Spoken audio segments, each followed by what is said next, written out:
Η Θεοφανία και ο Χαζούλης Λύκος. Μια ιστορία οικογενειακής αγάπης. Μια φορά και ένα καιρό ζούσε η μικρή Θεοφανία. Ήταν χαρούμενη Και αγαπούσε πολύ την οικογένειά της.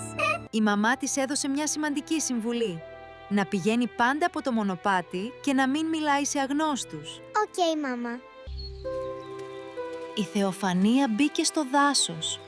Όλα ήταν όμορφα και ήσυχα. Ξαφνικά, η Θεοφανία συνάντησε έναν λύκο. Όμως αυτός ο λύκος ήταν λίγο χαζούλης. Η Θεοφανία μάζεψε λουλούδια για να κάνει τη γιαγιά της χαρούμενη. Ο Λύκος έφτασε πρώτος στο σπίτι της γιαγιάς, αλλά δεν ήξερε καθόλου τι να κάνει.